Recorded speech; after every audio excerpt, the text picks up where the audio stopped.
Assalomu alaykum, hurmatli prezident. Men Bunyod Xolliyev 17 yil davomida ichki ishlar organlarida sodiq vijdonan xizmat qildim. Berilgan topshiriq vazifalarni o'z vaqtida bajardim.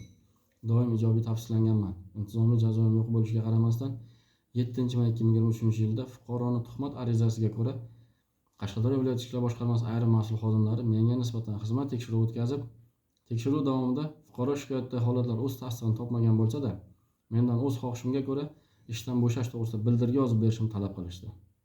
Va bu orada ular tomonidan to'plangan hujjatlar prokuratura tomonidan tergovga qadar tekshiruv davomida meni aybsizligim isbotlangan bo'lsa-da, ular meni tizimdan yo'qotish maqsadida navbatdan tashqari attestatsiyadan o'tkazib, egallab turgan lavozimdan ozod qilindim. Lekin nimagadir attestatsiya xulosasi ijro qilinmadi. Oradan 3 oydan keyin sud tomonidan huquqbuzarda topilgan fuqaro bilan til biriktirib, takroran tuhmat arizasi uyushtirib, menga nisbatan meni ishtirokimsiz 3-yanvar 2024-yilda xizmat tekshiruvi o'tkazib, tamagirlik tasdig'ini topdi degan xulosa bilan prokuraturaning qarorini kutmasdan ishdan bo'shatilganimni bildim. Shundan beri haq-huquqimni tiklay olmasdan sarson bo'lib yuribman. Lekin ular tomonidan to'plangan hujjatlar prokuratura tomonidan tergovga qadar tekshiruv davomida meni aybsiz ekanligim uchun jinoyat ishini qo'zg'atishni rad qilish to'g'risida qaror qabul qilindi.